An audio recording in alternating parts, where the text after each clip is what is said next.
What's up, everybody? It's Jeffrey Lyles, welcoming you to another edition of Lyles Figure Files. There is so much wrestling figure news. I didn't want to break it down into multiple episodes. I just wanted to pack it all into this one. Let's break it down. First up, Mattel showed off in full production photo glory its WWE SummerSlam Build-a-Mr. Perfect wave. So often with these Build-a-Figure waves, I'm kind of like, I love two figures, one's okay, and I really hate the fourth one, but I guess I'm going to have to do what I need to do in order to get this Build-A-Figure completed. That's not the case with this one. This one is an actual home run set. Every one of them is legit worthwhile additions to my collection, and the Build-A-Figure is essential to anybody building a 90s WWF collection. As the executive consultant to the Nature Boy Ric Flair, Mr. Perfect was perfectly cast in this secondary role since he couldn't wrestle at this point, and it was really fun seeing Flair and Perfect bounce off each other. So many of Flair's iconic WWF moments had Mr. Perfect right by his side. She was mine before she was yours, Savage, to teaming up with Razor Ramon, of course the betrayal by Mr. Perfect, and of course that Royal Rumble where Mean Gene's telling somebody, put that cigarette out. So many good moments from Flair with Perfect by his side. This figure looks pretty good. Sometimes these Build-A-Figures look a little too tall, a little bit too big, too bulky. Perfect will be perfectly suited for this wave, for this line, because it'll match up nicely with Ric Flair. And this is a nice alternate version of Perfect. I know there's still so many singlet versions I want in figure form, but this is a really good one. And I feel like this is a great Build-A-Figure. But let's break down the whole wave itself. First up, we've got Hulk Hogan from his 1991 SummerSlam match made in hell, where he teams up with the Ultimate Warrior to take on the Triangle of Terror, Sergeant Slaughter, Colonel Mustafa, General Adnan. Really fun. I'm hoping at some point we can get General Adnan because we've got Turncoat Sergeant Slaughter, we've got Colonel Mustafa, we've even got Sid Justice in his referee attire. Now we just need an Ultimate Warrior, General Adnan, to complete the match. And that would be really cool to actually get these big matchups, these big main events for pay-per-views done in figure form completely. But let's talk about this Hogan figure. This is an insane one because it's got the red and white Stars and Stripes bandana. That's something that he wore in a lot of promo photos, did in promos, and it's really cool to have this in figure form as opposed to the classic red and yellow Hulkamania bandana. So that's a nice one. Then he's got the big vest. He's all set for war. Got camo pants. Also a nice touch, so you can use this with any other Hogan figure. He did that enough times. War Games 90. What was that? It was back in the terrible War Games era. War Games 95 when Hulkamaniacs took on the Dungeon of Doom. But you know, in hindsight, it was fun. It was goofy. Why not get figures of that too? But we finally got the skin tone perfected now. It's not this thing of, oh, well, we got the tan right in this one and back to the typical non-tan version. Looks like they've got it straight. It's got the double jointed elbows. It's a great looking Hogan figure. The gas mask looks great. It is accurate, and they've done it in promos with Ultimate Warrior. So to actually have this full decked out, ready for war version of Hogan, this is a great variant. A lot better than some of the other ones they've done with slight changes, slight tweaks. This is an accurate look to Hogan, and I can't wait to get this one. Next up, Zeus. So I missed out on that Ultimate Edition no holds barred set, and I was really on the fence because it was like, yeah, this is Zeus kind of, but it's not really the WWF version of the Human Wrecking Machine. Now we finally get it. Now we lose those ball jointed butterfly shoulders, of course, but the figure looks great, and it's the WWF version of Zeus. And this is from when he teamed up with the $1 Million Man. I'm sorry, not DiBiase. That was Survivor Series. In the SummerSlam match, he teamed up with the Macho King, Randy Savage, and Sensational Sherry, Queen Sherry in the background, taking on Hogan and Brutus Beefcake. Now it kind of dawned on me that so many of the SummerSlams early on were Hogan and a tag team partner going against an evil heel tag team. So we had the Mega Bucks in the first one. Then in 89, Savage and Zeus. It skipped a year, but he was still kind of teaming up with Big Boss Man as his second when he fought Earthquake, and Dino Bravo as his second. And then back to 91, it's a tag teams. Then, of course, Hogan would skip town. He was done.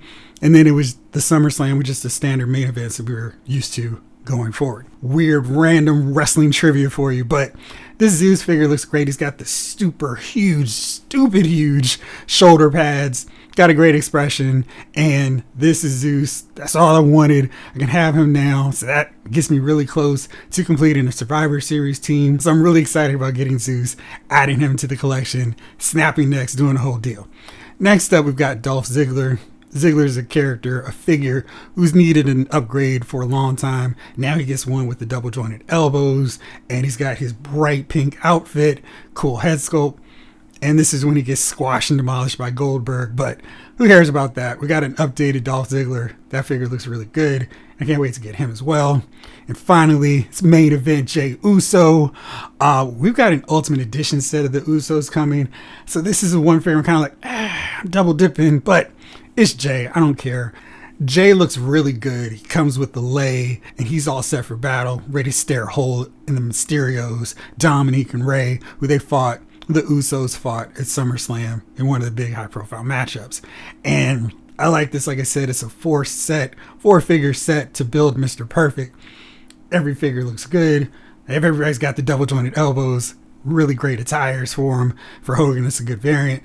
And really overdue versions of Jey and Dolph Ziggler added to the collection with a first time in the Elite line version of Zeus. So we've got a great set. Hopefully this will be the model, the mold going forward with all the rest of these Build-A-Figure sets for the rest of 2023. Now let's move on to a rumored lineup. This is Elite 104. This has been kind of going around for a while, so I kind of think that this is legit. I didn't want to do it while I was still in the rumored ethers, but I think this is good enough that I can mention it now. It's a solid lineup with a lot of first time in the line members. A flashback that's kind of necessary, not necessarily the version I wanted, but it's a good set nonetheless. First off, we get two updated figures, Drew McIntyre, AJ Styles. Now that the Ultimate Edition 16 AJ Styles is out, I don't know if I really need any more Elite versions of AJ, unless it's a flashback from his TNA days, if they can jury rig that attire up.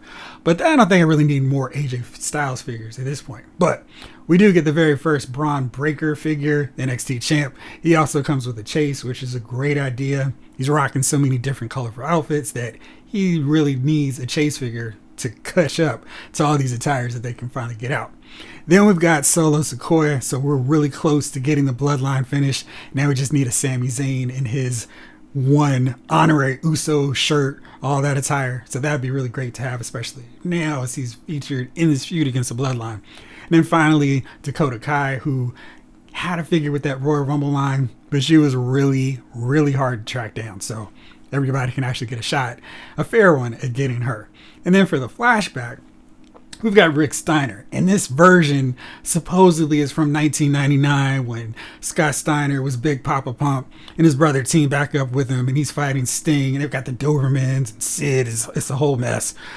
I don't really care about this version of Rick Steiner. I was really hoping they're doing a solo version of the Dogface Gremlin. It was going to be from Varsity Club era. I mean, I know they can only do it so much to not get a lawsuit from Michigan, but I'd have been just fine with a blue tank top singlet deal, a little gold, maybe if Michigan colors, maybe not. We'll just put it up for interpretation. But I really would have loved to have seen that version of him. That way they could have done a little Alex as well. That'd been really fun. But this version of Rick Steiner is one of my least favorites. He was beating people he had no business beating at that point in his career, and it was just terrible. That was that 7 Soldiers of Victory thing they were doing, the Magnificent 7, with Ric Flair, Jeff Jarrett, Big Papa Pump. It was terrible. That's when it was ready to just pull the plug on WCW. It's not getting any better. Anyway, so we're getting him. We know at some point we're going to get the Steiners. Hopefully the next tag team set of Ultimate Edition figures will be Rick and Scott. And I prefer them not to be in their WWF attire. Really love to see some of their more colorful outfits from their NWA days, but I will not be picky to finally get versions of the Steiners in the WWE line. So that's the rumored lineup, and that's exciting. So hopefully we'll get some more news about the next Ultimate Edition set and Elite 105, which is nuts. And speaking of Ultimate Edition figures, we've got the next set that's coming out for pre-order on March 1st.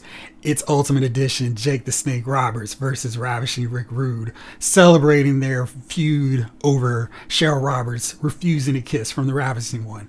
This set is really good. It's hard to complain about the accessories. Get 2 other head sculpts for both guys, and Rick Rude has a kissy face, which is great because this is an alternate head sculpt. It's not the only one you get with this Rick Rude figure. His attire is based off that original Hasbro with the V's and the tights. Really cool to see this in figure form, and because there's no Ultimate Warrior on these tights, I can actually use this for my WCW Dangerous Alliance leader, Rick Rude, and I can do that, which is great.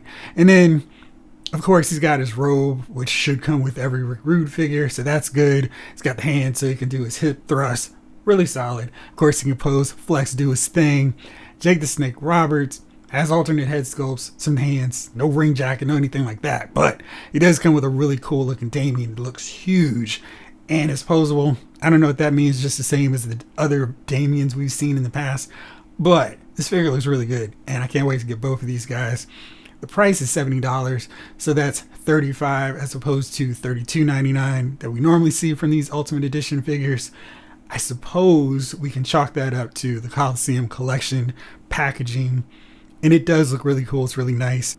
They have that set up so you can put all the accessories into the package without damaging it, which is a nice touch. So from that perspective, they allow you to have it implements on card, or you can take it out without damaging anything, which is nice. So maybe that's worth $3 extra.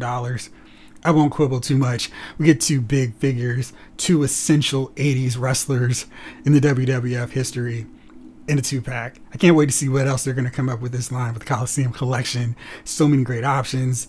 Still hoping we get a Ricky Steamboat in his more karate-inspired motif. That'd be fun. We need a Roddy Piper, a Paul Orndorff, Don Morocco would be cool, Greg Valentine, Junkyard Dog. Okay, you get the idea. But we still need a lot more of these guys for that Coliseum Collection. And if you missed out, the Terry Funk versus Hulk Hogan set is still available. So maybe you want to save on your shipping and get both of these at the same time. Now's your chance. I like the fact that you can order it and it's not sold out long ago. So that gives me hope that the Rude the Rude and Robert set will still be available, maybe as late as April. And finally, one other pre-order window that is about to close come noon on Wednesday, March the 1st. It's the PowerTown Wrestling Legends Series 1. So this is your final chance to get the pre-orders for Stan Hansen, Bruiser Brody, Kerry Von Erich, Magnum TA, Vern Gagne, and Luthez. They has some production issues and want to make sure the figures are right, which I appreciate, because it's like I don't want to start getting into a new line and the figures are crappy, the joints are bad, and everything's just screwy, because that means no more. But they fixed the figures, hopefully, so there won't be any issues, no complaints, no problems, and then it's allowed us to get one more crack at getting these figures. So I pre-ordered Bruiser Brody and Stan Hansen. Now, thanks to this window opening, I'm going to go back and get Magnum and Kerry Von Erich. Again, there's no promo codes this time, so you're just paying a straight up rate for these figures. But to get one more crack at them, I don't think that's too bad. 2 figures will run you $100, and that includes shipping, so it's not as outrageous as it sounds at first, considering it's a smaller line than Mattel. But of course, they really have to knock out this first wave. They can't have any issues, can't have any flaws, no issues, because if they do, this line won't continue on to Series 2, Series 3, etc. So here's hoping it really comes out and does well. And they're supposed to get to us in April, so I'm really looking forward to seeing them and hopefully getting some more news on Series 2, 3, etc. All right, so that's it. Looking forward to seeing these figures, getting my pre-orders in on Wednesday. Let me know which figures from Elite 104 you're most looking forward to, and if you're interested in getting that Build-A-Figure Mr. Perfect Wave. Thank you so much for watching. As always, this episode of Loud's Figure Files has been filed.